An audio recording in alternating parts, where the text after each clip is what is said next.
sarebbe assurdo riaprire adesso, dopo una chiusura parziale, prolunghiamo e chissà che serva magari. La situazione in Veneto dalla metà di novembre rimane di allarme, con circa 3.000 nuovi contagi ogni giorno, 400 persone in terapia intensiva e 3.000 ricoverati con sintomi. E mentre si pensa ad ulteriori limitazioni a partire da dopo l'Epifania, intanto oggi il governatore della regione Luca Zaia ha firmato l'ordinanza per prolungare la didattica a distanza per le scuole superiori fino al 31 gennaio. Forse è meglio stare un attimo tranquilli, chiudere, cercare di stringere i denti e sperare che dopo vada meglio. Sono d'accordo. Responsabilizzando un po' le persone con certi accorgimenti sarebbe meglio far ripartire il commercio.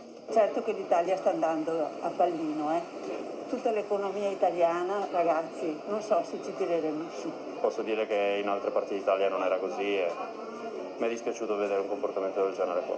La gente che andava a bersi lo spritz, che andava in giro come se nulla fosse, i ragazzi della nostra età, proprio no fucks given, proprio non gliene fregava un c***o. Non ho ancora capito che bisogna via la mascherina e proteggersi.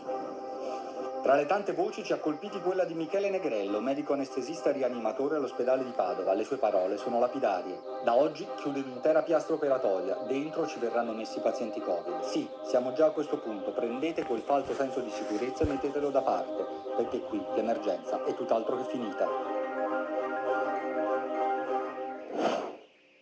Siamo stanchi e arrabbiati, dicono le voci, le urla dall'ospedale di Padova. Andiamo lì in diretta con Lorenzo Lobasso, da te.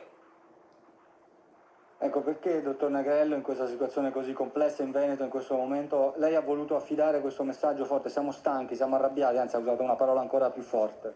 Sì, allora ci tengo a precisare che non era assolutamente un tono polemico, il mio è assolutamente un monito per i cittadini, perché la situazione è assolutamente critica. Noi iniziamo ovviamente a essere stanchi perché è un lavoro molto stressante e il problema è che la situazione non accenna minimamente a migliorare, anzi continuiamo a tagliare sull'attività ordinaria e a aprire nuove rianimazioni, alcune addirittura che neanche esistevano prima, quindi non convertite da rianimazione normali a Covid, ma appunto chiusura di sale operatorie che vengono, diciamo, in qualche modo trasformate in rianimazione. Perché questo lei vede in giro troppa rilassatezza, vede persone che sembrano non curarsi più degli aspetti di protezione? Sì, il post era nato proprio nel periodo dopo il Natale, in cui c'era un po' da percezione che il lockdown, diciamo, soft di Natale, le aree rosse, arancioni, eccetera,